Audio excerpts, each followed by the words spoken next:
हर रात की तरह आरुषि आज भी अपने छोटे से फ्लैट की बालकनी में खड़ी थी। शहर की चमचमाती रोशनी और सड़कों की हलचल को देखते हुए उसने धीरे से एक ठंडी सांस ली।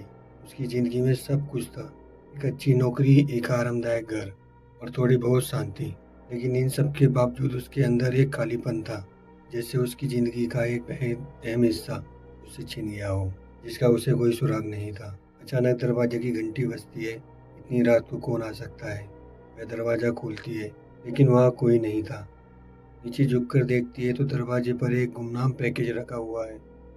ना कोई नाम, ना पता, बस एक सील वाला लिफाफा। हिचकिचाते हुए उसने पैकेज उठाया और खोला। उसके अंदर थी एक पुरानी धूल भरी डायरी और एक भारी सी चाबी। डायरी के पहले पन्ने पर लिखा हुआ था, आरुषि, यह चाबी तुम्हारे असली अतीत का दरवाज़ा खोल सकती है, लेकिन इसे खोलने के लिए तुम्हें उस जगह जाना होगा जहाँ सब कुछ शुरू हुआ था। आरुषि की आंखें चौड़ी हो गईं। असली अतीत, वह शब्द उसके दिमाग में गूंजने लगे। उसने डायरी के पन्ने पलटे और जैसे ही उसमें कुछ और पढ़ने की कोशिश की, उसके अंदर एक धुंधली याद कौंध गई। एक पुराना घर, बूढ़ी महिला की हंसी और जंगल का एक अंधेरा रास्ता। डायरी का आखिरी पन्ना एक और रहस्य खोलता है। किसी ने बड़े मोटे अक्षरों में लिखा था, अगर तुम इस यात्रा पर निकली तो तुम्हें अपने सबसे बड़े डर का सामना करना पड़ेगा। और उसी के हाथ कांपने लगे। उसने डायरी बंद कर दी और चाबी को ध्यान से देखा। कुछ तो था जो उसे अपनी ओर खींच रहा था, कुछ ऐसा जिसे उसने कभी महसूस नहीं किया था। उसने अपने आप से कहा, यह कौन हो सकता है और मेरे अतीत के में ऐसा क्या है जिसे मैंने कभी जाना ही नहीं। उसी रात उसने तय किया कि वह इस रहस्य की गहराई तक जाएगी, चाहे इसके लिए उसे कितनी भी कीमत क्यों न चुकानी पड़े। अगली सुबह आरुषि ने अपने ऑफिस से छुट्टी ली और उस जगह का पता लगाने की कोशिश की। डायरी के पन्नों पर कहीं भी नाम नहीं था, लेकिन हर पन्ने पर एक अजीब सा निशान बना हुआ था, एक पेड़ का प्रतीक। यह देखकर आरुषि के दिल में हलचल मच गई। उसे अपने बचपन में अपने माता पिता के साथ बिताए हुए कुछ पल याद आने लगे। यह वही जगह हो सकती है, शांति नगर, उसने बुदबुदाते हुए कहा। शांति नगर, उसका वह बचपन का गांव जिसे उसने 8 साल की उम्र में अचानक छोड़ दिया था। वह क्यों छोड़कर गई थी उसे ठीक याद भी नहीं था, लेकिन अब वह उस जगह जाने के लिए तैयार थी। शांतिनगर पहुंचते ही आरुषि ने महसूस किया कि यह गांव वैसा नहीं रहा जैसा वह छोड़कर गई थी।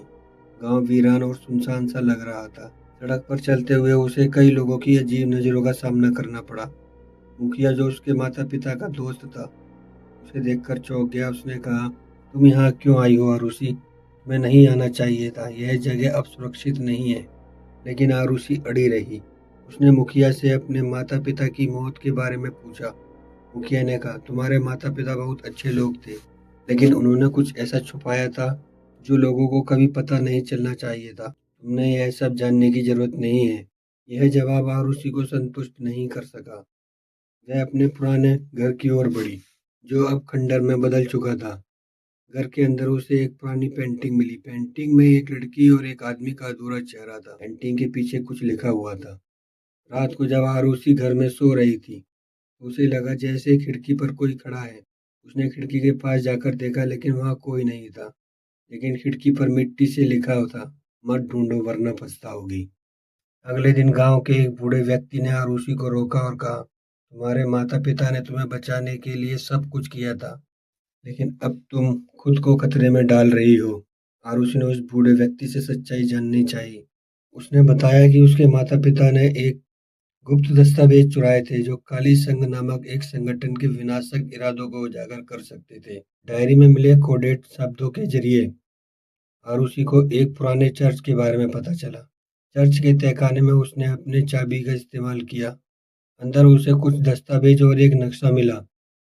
दस्तावेज से साफ हुआ कि उसके माता पिता की मौत कोई दुर्घटना नहीं थी। नक्शा आरुषि को पास के एक घने जंगल की ओर ले गया।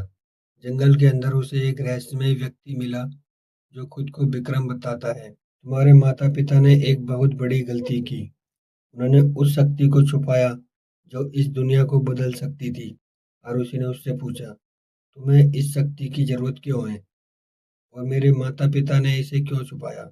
विक्रम ने जवाब दिया, यह शक्ति हमें इस दुनिया को नियंत्रित करने का मौका देगी। तुम्हारे माता पिता ने इसे छुपाकर अपने साथ तुम्हें भी खतरे में डाल दिया। विक्रम ने आरुषि को जंगल के अंदर एक प्राचीन मंदिर में ले जाकर कहा, इस शक्ति को सक्रिय करने के लिए तुम्हारा खून चाहिए।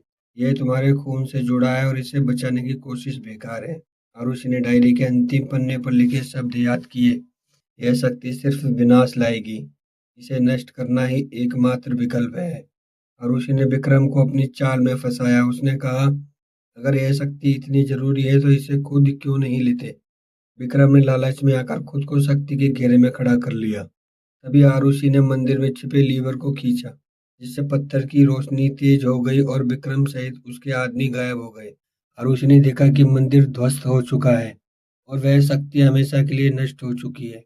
गांव के लोग अब उसे एक नायक के रूप में देखते हैं। मुखिया ने उसे अपने पिता आरुषि का एक पत्र दिया, जिसमें लिखा था, प्यारी आरुषि, हमने तुम्हारे लिए यह सब किया ताकि तुम एक सुरक्षित और स्वतंत्र जीवन जी सको। सच्ची शक्ति प्यार, साहस और सच्चाई में होती है।